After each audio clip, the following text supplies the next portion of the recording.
మన నివాస స్థలం తండ్రి అండి. తరతరములకు మాకు నివాస స్థలము నీవే ప్రభువా. కీర్తన 91లో ఉంటుంది, ప్రభువా తరతరములకు మాకు నివాస స్థలం నీవే. మీదే ఊరు అంటే మీరు రాజమండ్రి అని చెప్పొచ్చు, మీదే ఊరు అంటే మీరు విశాఖపట్నం అనొచ్చు, మీదే ఊరు అంటే మీద విజయవాడ అని నేను చెప్పొచ్చు. కానీ ఇవన్నీ అసలు ఆన్సర్లు కాదండి. ఇవి తాత్కాలికమైన మీ చిరునామాలు. కానీ మన అసలు నివాస స్థలం ఏది?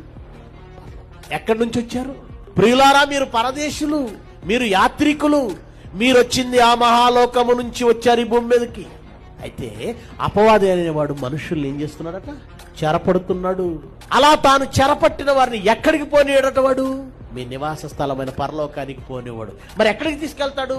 అపవాదికి వాని దూతలకు సిద్ధపరచబడినది ఒకటి ఉంది, లోకం. అదే పాతాళ లోకం, నరకం. నేనొక్కడే నరకానికి వెళ్ళడం ఏంటి? ఇదిగో దేవుని పిల్లలైన వీళ్ళందరినీ కూడా నాతో పాటు నరకానికి తీసుకువెళతానని పంతం పట్టి మనుషులందరినీ త్రోవ తప్పించి పాపంలోనికి నెట్టి పాపభూయిష్ఠులుగా మార్చి మన నివాస స్థలమైన పరలోకానికి వెళ్ళనివ్వకుండా తనతో పాటు భయంకరమైన పాతాళానికి తీసుకెళ్తున్నాడు.